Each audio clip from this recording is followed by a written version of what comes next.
Oh, here we go. How will liberals react to this compromise plan the president just announced with the Republicans? Joining me now is Democratic Congressman Keith Ellison of Minnesota. Sir, you've been working hard tonight. You're sort of on the night duty here. Let me ask you this. It seems to me there's two kinds of Democrats. The ones that got beaten this November and the ones that survived. The ones that survived probably can't get beaten because this is the worst year a Democrat's probably going to face for centuries. So they can be progressive. I'm not sure that's true, Chris. You could get worse?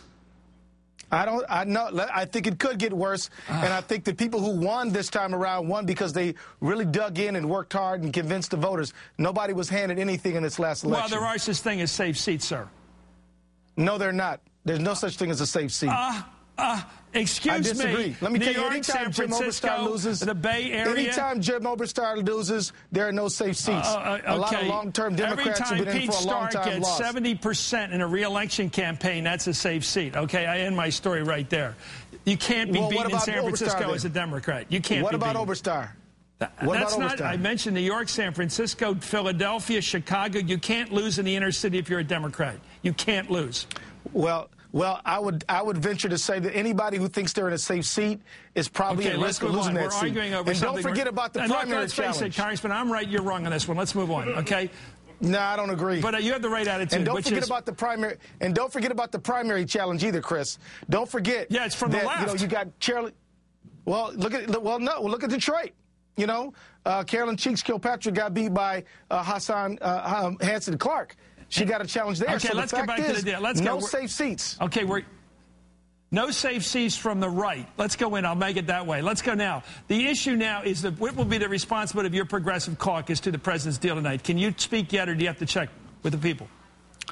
Well, we got to huddle and check in. I will say this. I hate that the president was put in a position to have to make this kind of compromise.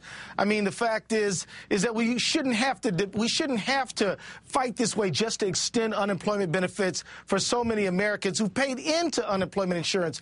No time when unemployment is this high have we had to fight over this kind of thing. And now 2 million people are looking at being without unemployment insurance, and another 2 million by the end of February.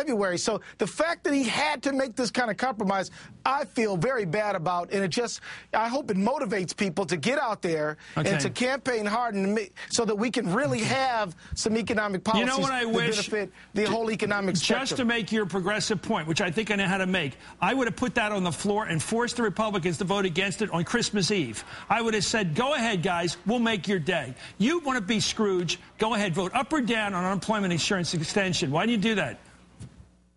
Well, you know what? Why don't you do that? Make those calls. I'm not that. But the thing is, I think we did make that point. I got up on the House floor and said that, and I think the American people know who was on their side and who was not. Well, look at the people who voted against unemployment insurance. Let's dramatize these things. Let's get smart. Let's listen to the president tonight, what he said, because I think you're right. He was boxed in. Here he is. He acts boxed in. I'm not willing to see 2 million Americans who stand to lose their unemployment insurance at the end of this month be put in a situation where they might lose their home or their car or suffer some additional economic catastrophe. So as sympathetic as I am to those who prefer a fight over compromise, as much as the political wisdom may dictate fighting over solving problems, it would be the wrong thing to do. Congressman, last response to that. What do you make of that? Bottom line. Well, bottom line is, I think the president's right. He's in a very tough position. And the answer is we've got to dig in and fight and get out there between now and every day until the next election comes by to help make the case to the American people that the Republicans are not good at managing the economy. They don't have the best interests of the working classes at heart. And we've got to make sure that even people in the well-to-do community understand that we're not going to have the economic ladder that they climbed up if we keep on doing these kind of things. Thanks so much for staying around, sir. Keith Ellison, Congressman Keith Ellison from Minnesota.